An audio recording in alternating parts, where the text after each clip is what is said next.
Karena kejelekan yang besar, dosa yang besar selalu disebabkan karena lisan dan juga karena kemaluan.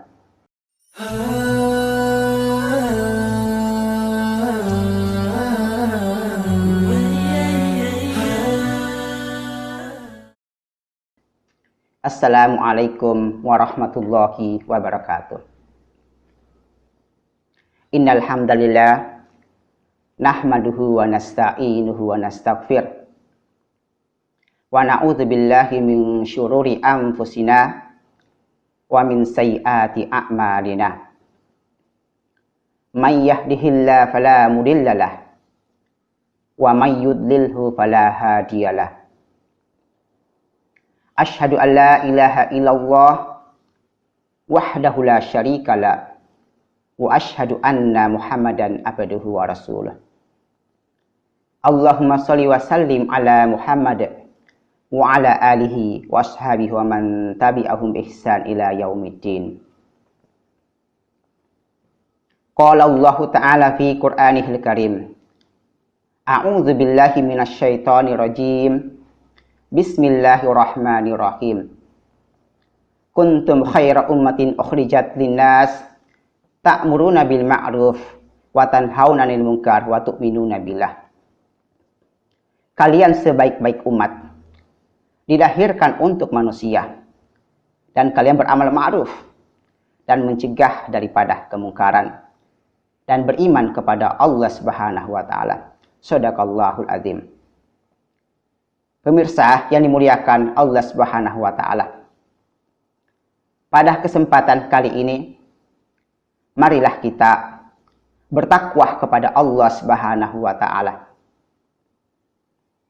Takwa kita, laksanakan perintahnya. Kita jauhi larangannya. Kita syukuri nikmat pemberiannya. Nikmat kesehatan, kekuatan serta kesempatan.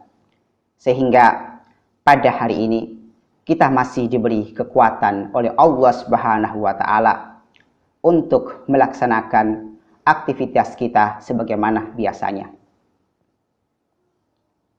Tak lupa pula salam dan sholawat terhadap junjungan kita Nabi besar Muhammad sallallahu alaihi wasallam beserta keluarga, sahabat dan para pengikut-pengikutnya yang senantiasa istiqomah di dalam ajarannya. Pemirsa yang dimuliakan Allah Subhanahu wa taala. Pertanyaannya, siapa sajakah tetangga kita? Demikian ulama Syafi'iyah dan ulama Hambali mengatakan, tetangga kita ialah 40 rumah ke depan, 40 rumah ke belakang, 40 rumah ke samping kiri dan juga 40 rumah ke samping kanan.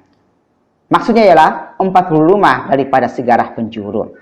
Maka kita wajib hukumnya untuk berbuat baik terhadap tetangga kita. Kita selalu untuk menjaga lisan kita. Jangan sampai ucapan kita menyakiti daripada tetangga kita. Jamaah yang dimuliakan Allah Subhanahu wa taala.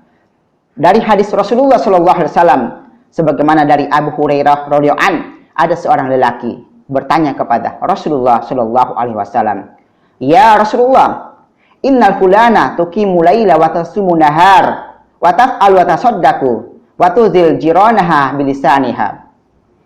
Hadis tersebut dari Abu Hurairah radhiyallahu an. Ada seorang lelaki bertanya kepada Rasulullah, "Ya Rasulullah, sesungguhnya fulana atau sesungguhnya ada seorang wanita yang mana ia selalu mengerjakan sholat malam dan ia berpuasa di siang hari dan juga ia banyak berbuat baik dan bersedekah, tetapi lisannya suka menyakiti tetangganya." Rasulullah SAW bersabda, "La khaira fiha," tidak ada kebaikan kepadanya. "Wahia min ahlil nar," dan tempatnya di neraka. Lalu lelaki tersebut bertanya lagi, "Ya Rasulullah, wa inna fulana tusolil maktubah wa tusliku biaswar wa la tuzil ahadan." Rasulullah, yang artinya, wahai Rasulullah, ada seorang wanita yang lain yang mana ia mengerjakan sholat 5 waktu dan bersedekah dengan gandum, tetapi ia juga tidak pernah menyakiti siapapun. Rasulullah sallallahu alaihi wasallam bersabda, "Wahia min ahlil jannah," tempatnya adalah di surga. Jamaah yang dimuliakan Allah Subhanahu wa taala. Di dalam kitab Ihya Ulumuddin juga dikatakan salah satu adab atau salah satu etika kita terhadap tetangga atau tamu kita, apabila ada tamu berkunjung di rumah kita, maka janganlah kita bertanya kepadanya, "Maka engkau aku berikan jamuan kepadamu?" Maka kewajiban tuan rumah seharusnya untuk menyediakan makanan terhadapnya, bukan bertanya kepada tamu tersebut. Sebagaimana juga perkataan Sufyan Ats-Tsauri, bahwasannya apabila ada tamu atau tetangga kita datang berkunjung kepada kita, maka janganlah tuan rumah tersebut mengatakan kepada tamu itu, "Apakah kamu mau makan atau tidak?" Maka kewajiban tuan rumah terhadap tamu itu, dia harus menyediakan apa yang semampunya kepadanya. Pemirsa yang dimuliakan Allah Subhanahu wa taala, semoga dari beberapa buah hadis dan juga beberapa buah kisah tersebut, marilah kita selalu untuk banyak-banyak memberi makan atau memberi minum terhadap tamu kita dan juga terhadap tetangga kita. Karena orang-orang yang apabila memberi makan dan memberi minum kepada tamu atau kepada siapapun orangnya, maka itu tidak ada kerugian baginya. Maka ia akan mendapatkan jaminan dari Allah Subhanahu wa taala. Pemirsa yang dimuliakan Allah Subhanahu wa taala, sebagaimana dikisahkan oleh Rasulullah Shallallahu alaihi wasallam, ada seseorang lelaki yang mana ia berjalan di panas terik dan ia merasakan kehausan dan ia mencari minum. Setibanya ia mendapatkan minuman, ia masuk ke dalam sebuah sumur dan meminum air tersebut. Lalu ia keluar dari sumur itu. Ternyata ia melihat seekor anjing yang kehausan, yang mana anjing itu meluncurkan lidahnya ke dalam tanah. Lalu laki-laki itu mengira, anjing ini adalah kehausan seperti aku rasakan. Lalu lelaki tersebut turun ke sumur lagi dan mengambil sebuah air, memasukkan ke dalam sebuah sepatunya. Lalu laki-laki itu menggigit sepatu itu dengan mulutnya dan memegang tebing sumur dan memberikan kepada anjing tersebut, atau dia memberikan kepada minum kepada anjing tersebut. Lalu Allah Subhanahu wa taala berterima kasih kepada seorang lelaki tersebut dan juga mengampuni dosa-dosanya.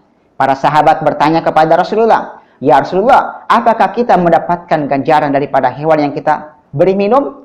Rasulullah SAW menjawabnya, "Siapa saja yang memberi minum kepada semua jenis binatang, maka ia akan mendapatkan pahala." Rawahu Bukhari. Pemirsa yang dimuliakan Allah Subhanahu wa taala, inilah sebuah kisah seorang laki-laki yang telah memberi minum kepada anjing yang kehausan. Jaminannya adalah Allah Subhanahu wa taala mengampuni dosanya dan juga tempatnya berada di surga. Ternyata dosa yang selama 7 hari yang berzina kepada Allah Subhanahu wa taala itu lebih berat dibandingkan amal ibadahnya selama 70 tahun.